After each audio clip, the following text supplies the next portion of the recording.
blood test with the other person to make sure they don't carry the lynch marker.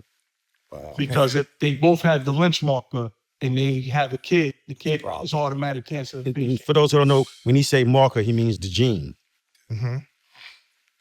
So you know, they don't test you no more for like during marriage. Did you and Jill got tested before you got married? You know, they Like what? no, because I didn't need a test. No. Yeah, so now they don't do that no more. That's a thing. They used to do that. Like back in the days. Yeah. I can't remember getting Back in the days, you had to take a blood test before you got married. all right. So That was basically for sickle cell and all that stuff. Yeah. So you so they have a record of it before. no. So that so you're not carrying the gene. to your kids, because even now, like even as a donor, like sperm banks and stuff like that, if you carry certain like sickle cell and all that, you're not allowed to do. You're not allowed to be a donor or nothing like If you that. carry a trait, you're not allowed to be a donor. Not to stop it. Well, my thing. Are you dropping off loads at the donor? Let me tell you something. Hey.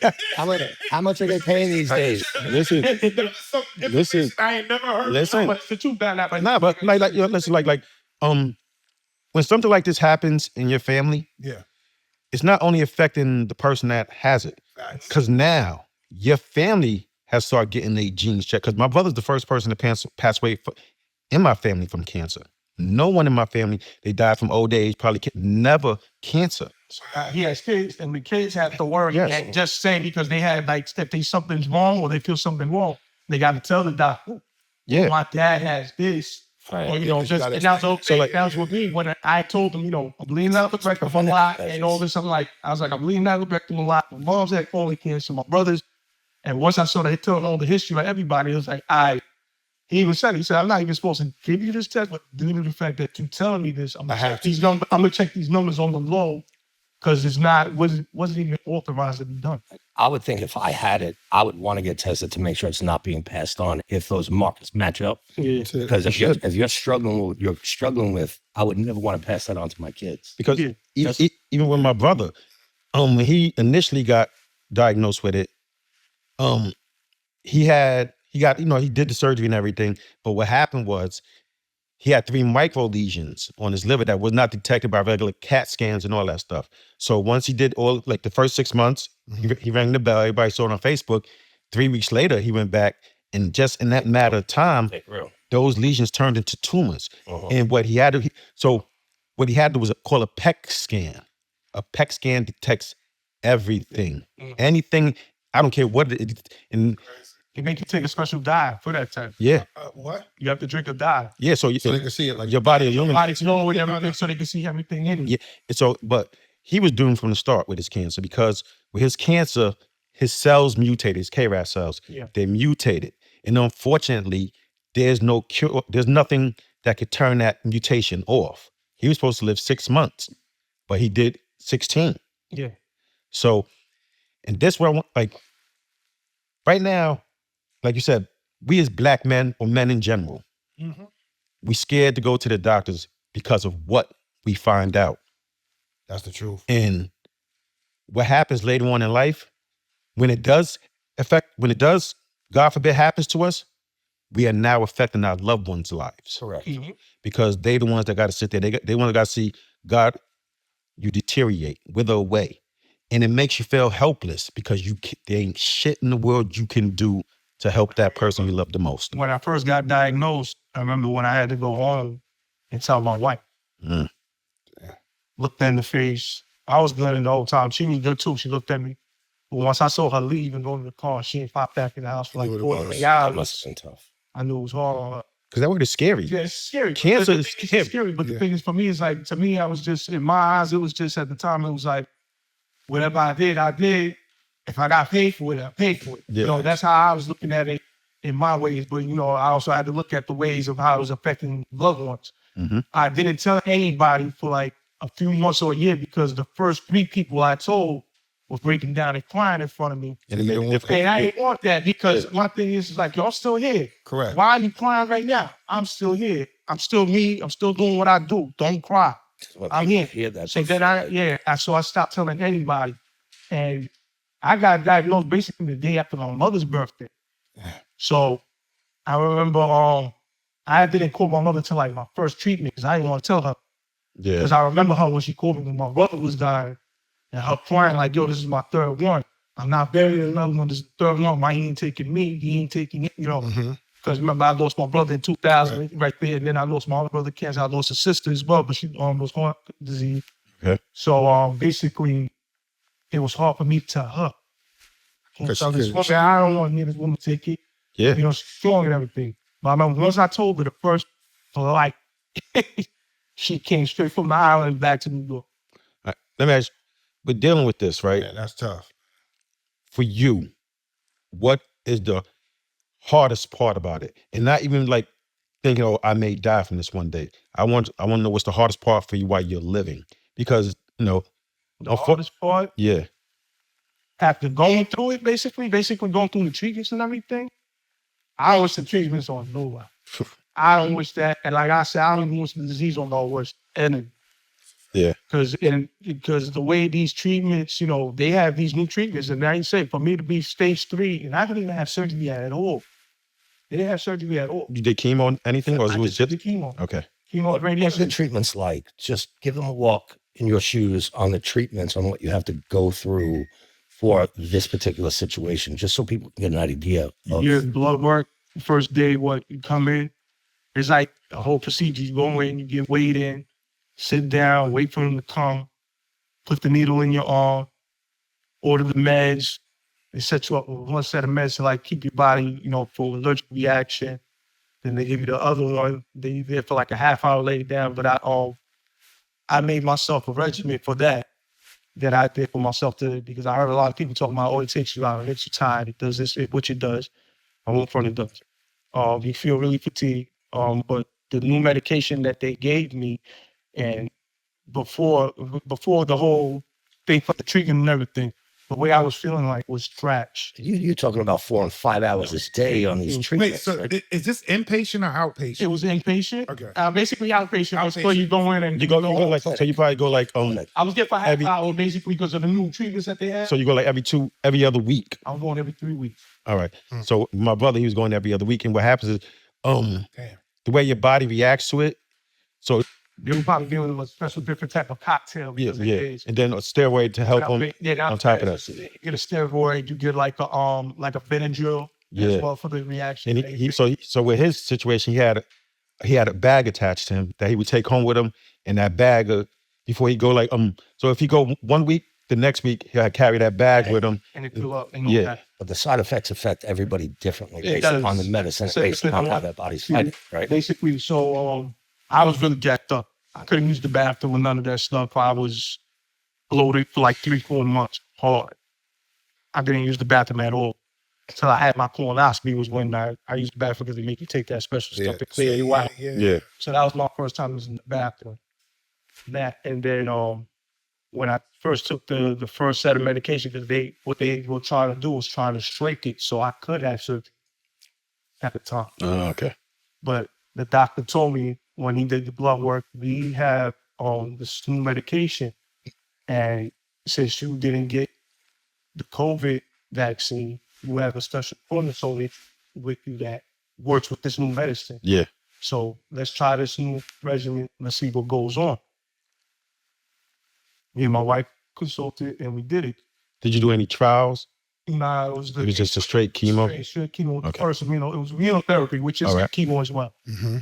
So with the immunotherapy, basically, I did a half hour, but basically you're there for like 2 hours, 2-3 hours because of the prepping and everything that they start you up with. And they have to make sure your vitals are good before they send you home and stuff like that. So my first immunotherapy, it felt like if you ever had surgery in any area, when you have this therapy, like if you broke an arm or leg and you had surgery there or something, this thing grabs you like a boa constrictor in that area, tears you up in that you'll never feel. And your arm is like stiff. Like I had a broken shoulder at one time. So basically where that whole broken shoulder, it constricted it. And I couldn't move. And I'm in bed and I'm just like Just begging couldn't to snap, stop, like- begging to stop, begging for it to stop. That's all. So on top of the shoes, on top of the treatment, the side effects that you deal with is almost immeasurable for people to think about. Just even being bloated and not being able to use the bathroom. Man, I've had bad stomach and like what But you it can imagine hurts, but I can't even imagine what that's like not being able That's why I to. said, defecate you, for you two definitely, months. you definitely a strong person just to be able Yeah. to sit here and even talk about it. Like, you know what I mean? Yeah, Because- because it's awareness. And the thing is, us as men, we can't be scared to talk about this now because we're of age. We're not the younger kids anymore. We're older. We're trying to live for our kids and make sure that they're good. And that was my whole thing that made me move. Because my whole thing was like, I remember after I did the first round of treatments and they told me, look, you're good. I rang the bell, thought everything was over. But for me, I go through a thing called a tuning board. Okay. And the tuning board is not just New York. I got Japan, Spain, Mexico. The top. Everybody looking at this because because of this cancer. Mm-hmm. And I remember I thought my doctor was like, we done. All right, cool. Ring the bell, we done. We ain't seen each other no more. He calls me, you gotta come back. I was like, nah, we broke up. He's talking like that. Nah, you gotta like, nah, you said we broke up, we good. He's like, nah, they saw something in the tuning board because of the PET scan. Yeah. So they're like, we gotta go with radiation now. My brother, he did radiation, and he got Every day. they was like, 5 this days a this is not even working.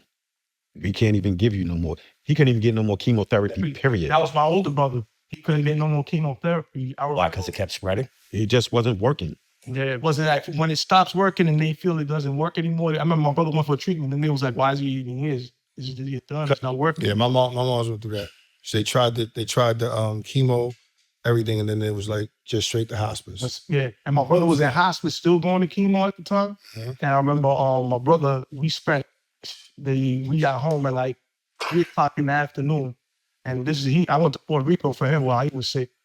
We there at 3:00 in the afternoon, and we're trying to get him out the van to get him back in the room. But he was in so much pain we couldn't move him. Mm-hmm. We didn't basically get him in the house till like 2 in the morning. Because he just couldn't move. He couldn't move because The of the pain. pain. So we knew not to move him. But now, me dealing with it, I knew what pain he was in. So I imagine my pain, his pain was probably 10 times 10 times worse. worse. That's terrible. Look, man, Mm. I don't want to just congratulate you physically, but mentally, Yeah, it's a mental thing. because It's different, bro. when people hear cancer, some people get defeated mentally right away, Immediately. and it doesn't matter what you do. What They right give here, up. Yeah. it kills you. One thing I hate is when people came up to me, yo, I'm sorry. Sorry, talking about you like you're gone already. Yeah. You fucking gave it to me? Nah. Yeah, I'm right here. I'm right here, bro. That's- Stop being sorry. You didn't give it to me. I ain't sorry. Why you sorry? And it was crazy because I seen the kid.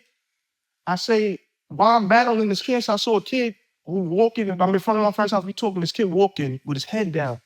It's his birthday. My man was like, what's wrong with you?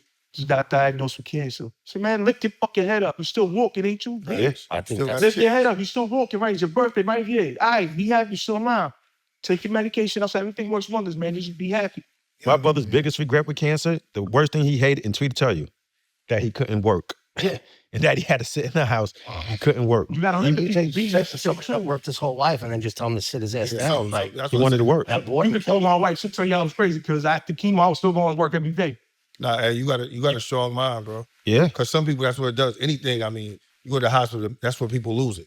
Mentally, you defeat yourself. Hell yeah. You Once you be hear like it, you know what I'm saying? But it's hard for somebody to say it than somebody that's going through it. But I- You know what I mean? And I gotta say, listen, bro.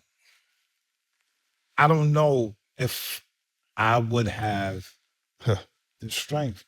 I don't know. Listen, I just experienced something, and not even like cancer's the just the aura of the word is it's like the scariest thing. It's the boogeyman. Yeah. You know what I'm saying? It's like, yo, you hear it so much, and the results of like, you never hear, The oh, end results. yeah, yo, bro, The it's end just, results. it's scary, bro. So even you sitting here right now makes me like it's throwing me off, bro, because my heart is like, damn, bro, like, and I feel bad. Why? You hear? I feel That's bad. the thing. know. That's a crazy. You're gonna have empathy. Like, I know what you mean. it's crazy. I mean, I'm not gonna front and be like, yo, I do. It's devastating because you don't know what that person's going Correct. through just to see. I understand where you're coming. I understand where it comes from. I think one of the worst things you could do with somebody that's sick is show them sympathy. Yeah. because that's a form of disrespect. You can empathize with them, but Yes. they take it as disrespect. What we want is basically let us be us. That's it. Correct. Just help me be me still. That's the thing. Yeah. But then it's tough. Don't handicap me. True. But that's tough to do too, Ed. Because people, like my stepfather said to me, my mom's, when you go in the room, just be strong, be happy for. But when you walk in there and see that, it's like that shit just. That's how I remember it with my first experience. Like, I remember my uncle died when I was like 13 of stomach cancer, and this is like basically all my mother's brothers got like that from this disease. So I remember all my brothers, my mother went for that, but then when my mom's got diagnosed, that hit me because I just had my son at the time. So I'm like, yeah, It's different. Mother. it's different. It's my Oh, mom's. But then the thing is, after my mom's had her surgery, she had a little bit cut off. I remember my mom's home for like 2 weeks, and we're like, yo, my mom's like, within the weekend, I was like, yo, what you doing? I'm going back to work. What you talking about? You going back to work? You It's just a got damn. cut open. You gotta be sitting down. like tweet it to Nah, the job's gonna kill me. Y'all not killing me. them. Exactly. they hate that. Like, Yeah, she got a strong mind. one of the Strong mind. So that's where you get it from. Oh, and that's the thing. That's Because I beautiful. remember one time when I did the treatment, I called on the phone. Yo, Yeah. how you doing today? I went to work. I did this and that. She said, that's how I know you my son. So let me say this, right? So y'all don't know, my mother just went through this, right? And I didn't know how to deal with it. And I'm gonna keep it above, no, how can you? right? I didn't know how to deal with it. I didn't deal with it. I did. I fell back. I didn't even know how to speak to her, bro. I didn't. Like, I didn't know what. I was on the phone. What messed me up, I was on the phone with the doctors, and they're trying to explain everything. And I was like, yo, I ain't ready for this. So you just I'm pressed not- everything down. Bro, no. I didn't even press. I pressed the button. You wasn't closed-minded. You was fair-minded. No. I was closed-minded. You want me to tell you why I was So your closed-minded? fear of losing her made Oh, you close down. So Fair-minded, not so closed-minded. You might be right, but I shut down Yeah. and I stopped talking And that's to what my they should do. father and my mother. And because I looked at it like, I'm not gonna get this close to it. Right? Because I've never, bro, LA lost his moms. Mhm. I was growing up with him dealing with that, right? I have both my parents. My biggest loss to this day is my grandmother. My grandmother raised Matriarch. Me too. me, right? Me too. So it blew me pause. Like, it was different. And I was like, and I ain't gonna front, I was a chump. That was some sucker shit. I look at myself like, that was some It sucker wasn't no shit. sucker shit. It's It was just life, and you didn't it's know how to handle that Yeah. part of it. And then it's at the it same was your coping mechanism. That's Yeah. what it was. Everybody handles it different. Like, remember at the memorial service, yeah, what my father say? What is a father supposed to say to a son that's dying? facts. There's nothing you can say. Like, Zero. there's no. That's not supposed to happen. It's not supposed to happen. So when I'm going through this, at the same time, I was diagnosed with what they call as a left bundle blockage. And my heart rate was at it was going down from 35, 34, 33, dropped all the way down to a 20. So now I'm like, I'm about to be in the same situation. So it was, bro, coming out of COVID was the highs and the lows. It was like, I felt like I became like you remember when you say your moms went back to work? I went working 10 times harder.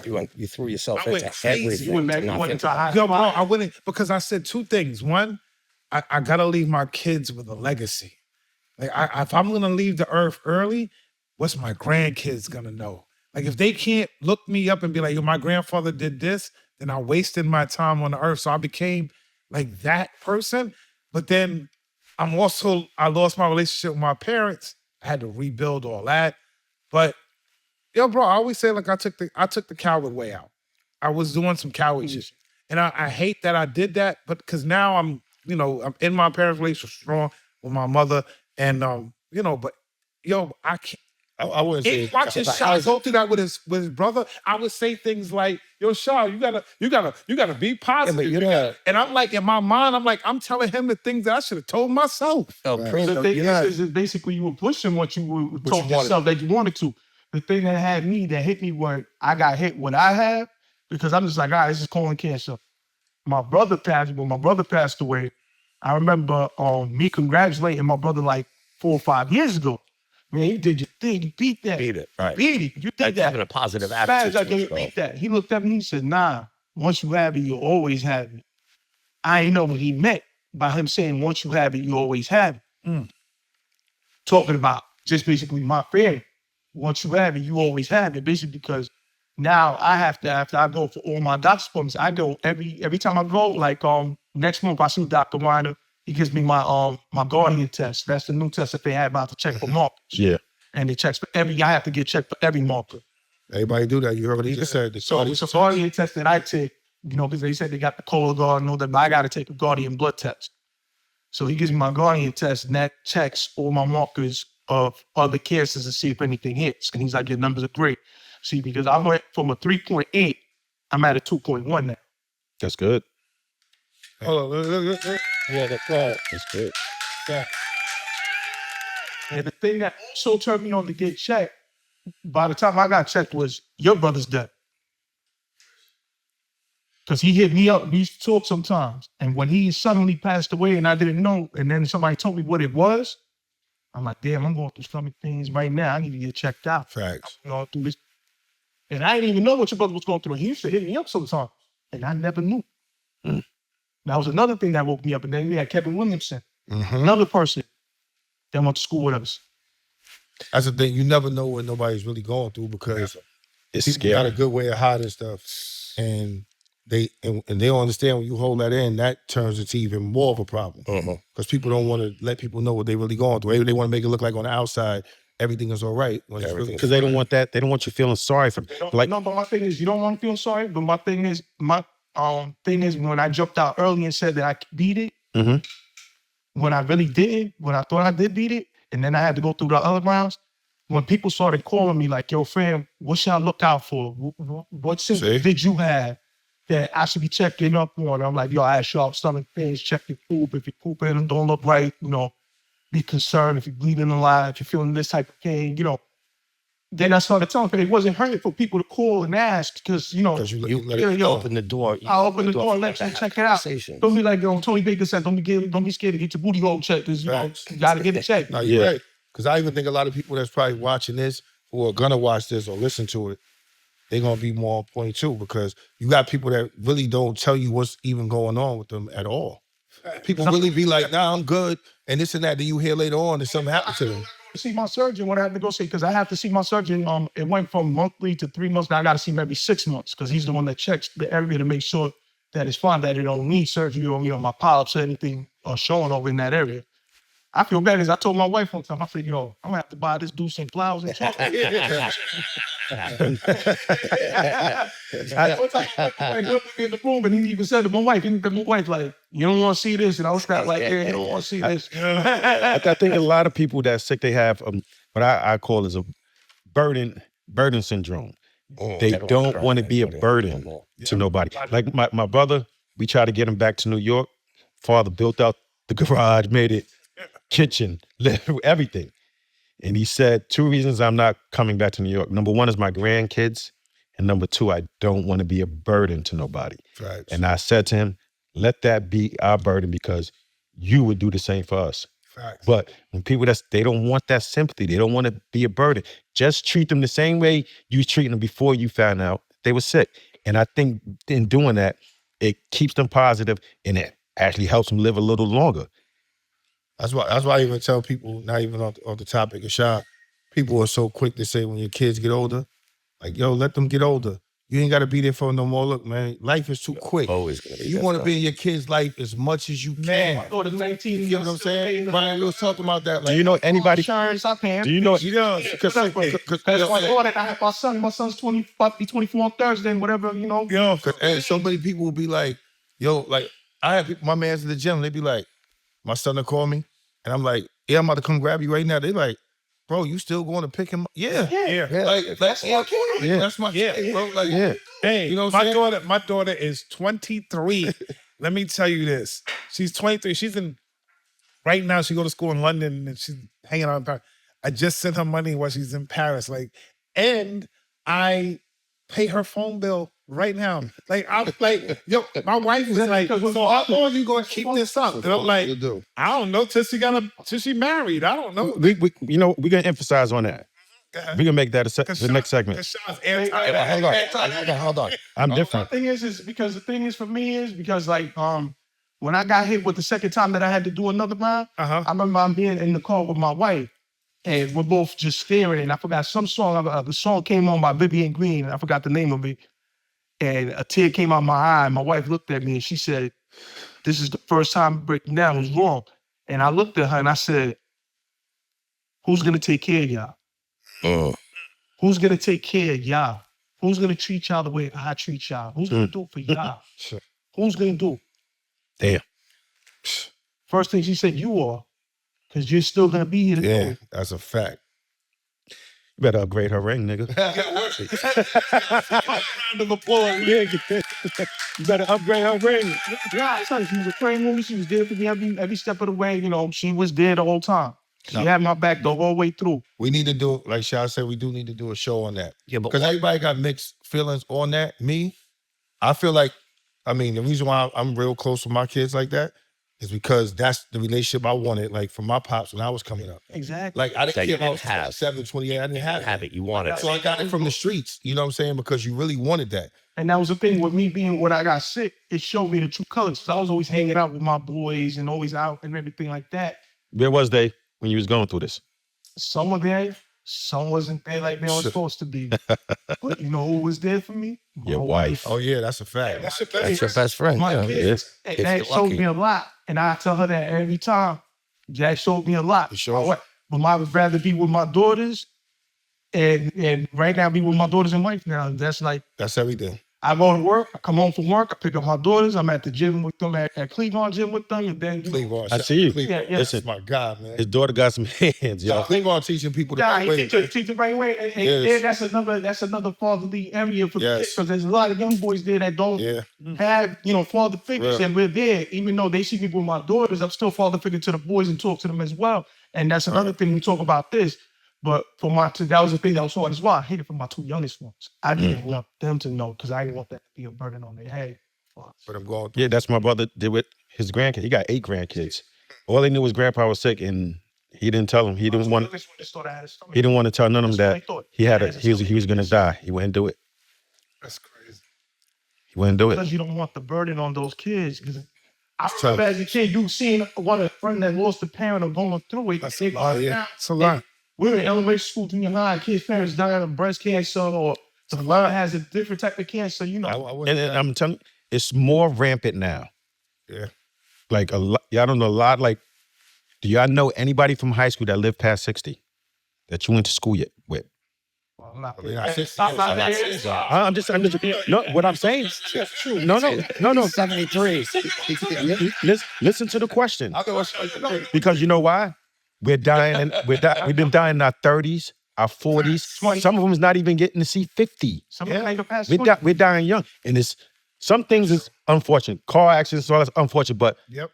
the rise in black men right now, ages 40 to 50, cancer is a rise in cancer. Men ages 40 through 50. Colonoscopy. You know what? Anybody touch Yo, my butt. so check this out. Last week was my birthday. It was on Sunday. That Friday I had a colonoscopy. Facts. It was my birthday gift. He's on his stomach, Your letting his birthday butthole gift. whistle. And you had to take that drink and it went took you all the way down to the mustard baby. Hey, I ain't gonna lie, I was in the bathroom like, Jesus. That's how White Castle had me feeling last night. No, that chicken Holly's gonna have you feel like that in an hour. I've never used the bathroom where your butt felt hot. Yeah. Oh, then you don't. Down to the mustard. Whoa. Then you don't eat jalapenos or eat Jamaican sauce. And it's like you said, like how you said, the doctor is so very important. Super. You know what I'm saying? Because me, I was one too. I was scared to death for the doctor. Same. I always thought I was in the And the best thing health is, in the like, world. some of y'all, like you said, you went for your checkup for yours, right? I gotta set mine up again for July. I gotta go every July, but now I don't just go for the colon. I have to go for the top as well. I go top endoscopy And go to the- colonoscopy. Woo. Because I Shit. they have to check to see if I have polyps in the throat, In the throat, my everything. stomach, But some all that now. some people have that theory, what I don't know won't hurt me. And they don't go because they're scared of what they find out. And like people, they get scared. When you find out, they get defeated, they get scared because they don't have conversations like this don't exist for them. Nope. And I'll talk about it in a minute because I'll tell you in a heartbeat. If you have insurances, Use your it. job, use them. Use it all. All insurances that you have, Use it. policies, and that's the thing. First thing, when I got diagnosed, my wife looked at me like I was crazy. Took it to the bank, joint account. Here you go. You're in this account now. Here's all the passwords to everything I have. Yeah. These are all my passwords. She's looking at me like, "Yo, why you do this?" That's like, "You're my wife. You're supposed to have all this. Everything. Right now, this is for you. This is the." And the You thing should is, have like, I tell everybody, if you have that, everybody make fun of that duck, Affleck. That was my man. Wait, but hold on. Did you give it an Instagram password too? Nah, she had it. Ain't nothing to it. Her phone password was bad. Oh, look, she got the phone. She don't need nothing else. Yeah. Yeah, that's the thing. That- Listen, man. And that's the thing is, like I tell everybody, if you have your job opens at Affleck, take it. That's Yo, look, Yeah. I'll say this. Go on. life saving. I definitely, saver. when I was going through my heart, and I'm gonna give a shout out to a person. When I was going through my heart condition, I never forget, bro. I used to look at Vega. Fact. Shout out to Vega. Yeah, My man. Yo. I'm gonna do that. Yo, listen. Yeah. I used to look at Vega's Instagram and be like, damn, I can get through anything. Vega was my motivation, bro. Bypass. Right. We was there. Bro, Triple bro, bypass. I used him as like Definitely. the picture on the, like, yo, bro, if he can get through this and then look how he looked, I can get through anything. Now, So for people that don't know who Vega is, let me explain something about my man. Hustle head. Vega was probably any school he went to most likely to succeed. No, not to succeed. Excuse me. Listen, and if you knew Vega back then, Vega was no questions. I'm knocking you out. Facts. Mm-mm. Vega, that's what Vega was. Vega went through a triple bypass surgery. Yes. Vega probably weighed close to 300 pounds before that happened. Smoking Right. cigarettes, Smoking cigarettes, drinking, eating, Black Miles. all that shit. If you see Vega now, You should scared. I'm not just talking about his physical change, Mentally. the way he changed mentally. Yep. You would probably thought he was gonna be dead or in jail. My guy. But they say when you get older, You get wiser. you get what? wiser, you mature. If you still the Got same thing, wisdom. His hairline, still do the same his hairline ain't survived the way he did from his surgery. His hairline ain't survived the surgery, but he did. Nah, if they said you're still doing the same thing you was doing when you was 20 years old, or you still got those same behaviors as you're 20, You're not you lost in life. Yeah. You got to change up who you are. Listen, Ed, I appreciate you coming up here. Like when we was talking about last week, like when podcast, we was on the phone, we then went into the DM, we started talking and everything.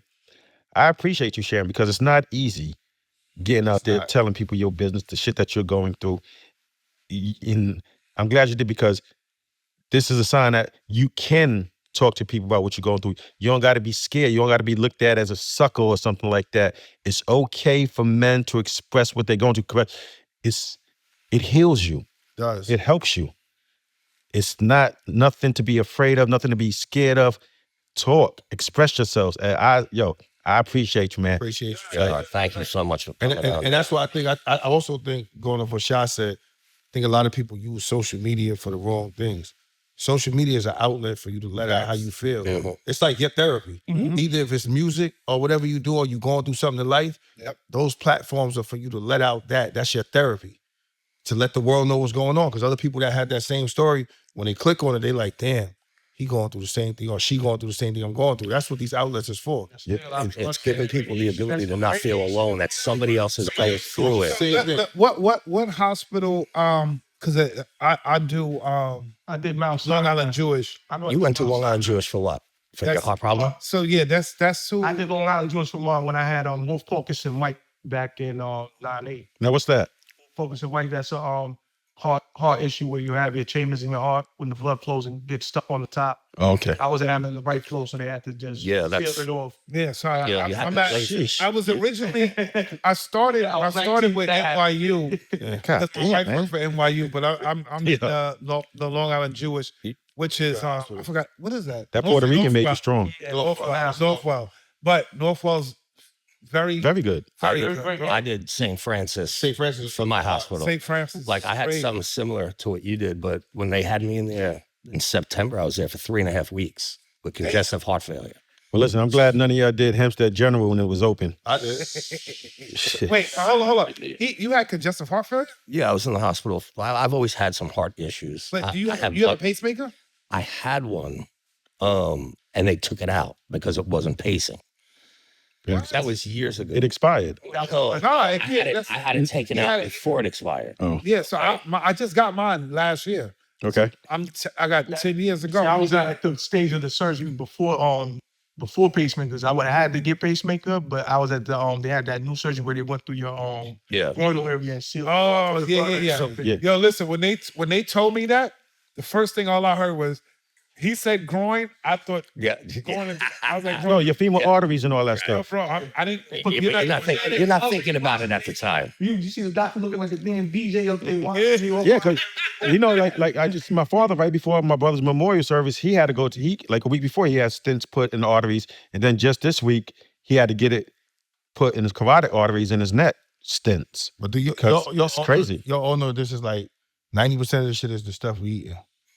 So, yeah. That's like I said, y'all changed that a lot. Y'all change your diet, the lifestyle, man. BK. Yeah. I've been basically buying basically doing my own juice in my own juice. Correct. And then the thing is, when you juice your own juice and then you take a regular juice, you taste that juice. Doesn't It's taste the different. same. It's totally different. Flash sugar, I can't. Oh, So do I got to change the women I deal with? Since I got to watch what I'm eating. That's the problem. But nah, Since I got to watch what I'm eating, do I got to change the women I deal with? you know what's crazy? It's like even over here, right? Like I got hypertension, blood pressure, right? Me, Shy, my son, we took my son for his birthday. He brought his son. We went to Colombia, right, for a trip. I didn't even take my medication when I was out there. Every morning they gave us fresh juices, like these juices every morning. What was that, Shy? Like some, like Guava juice, mango juice, like they were making it fresh fresh. squeezed. Wow. bro. the passion juice is good. I never felt that That was- good in my life, bro. It's good. That was- due to the fact that it cleans out your blood and it thins your blood. And I think the food from over there is different than over here. So No, it's definitely different. I didn't eat the medicine. Because was- when I go to Puerto Rico, I taste everything all different at first. Due to the fact that my mom's gets the breadfruit off her tree, my mom's gets her own beans. See, so you Ed, know the difference in It's the the same. It's the same when you go to Costa Rica. I'm glad I have another Puerto Rican with me in the building. Yeah, you heard? Hola, boricua. Shut up, primo. Shout out to I didn't know that nigga was Puerto Rican. nah, you. My mother's the palest Puerto Rican you ever meet in the world. Yeah, And you- I thought you was like Venezuelan or something. I tell look, when I get a tan in the summer, I tell chicks I'm Bayesian and an Egyptian, nigga. y'all were talking about the pacemakers and all the stuff. We just had a conversation with Derek. Shout out to Derek from our walk. He's on the cameras right now. And Derek was just telling me that last week. I didn't even know Derek has a pacemaker. Yeah, that's my Blood pacemaker pressure. brother. You know what I'm saying? It's my pacemaker brother. If we get together, we can shock the world. There is a benefit. You don't have to go through. You don't look. There is a benefit to a pacemaker. You don't got to do. You don't got to go through the screening machines. Anybody else walk around. What's crazy Security is they machines. say when you get older, the conversations change. It's bugged out, right? See how we sitting here talking about this? The other day, me and Shy went to my man Ben crib. This is a very good friend of ours. He had a 90s party at his house. Crazy party. We sitting there. We on TikTok. When was the party? Week and a half ago, Shy? Last Saturday. How come we didn't get invited? We on TikTok. Because you don't know Ben. You don't know Ben. But I know you guys. Nah, you do right. It ain't my house to invite another person. No, but so we sitting there at the party and we on TikTok shop looking at mops. Check this shit out. For cleaning the houses. And my man Ben said, yo, damn, we really old as hell. Nigga, we sitting there excited looking at new mop buckets and dusters and shit to clean. That was us. Rewind 20 years ago. What would you be looking at with your boys? Like, And I also Primo told me he bought a 10-piece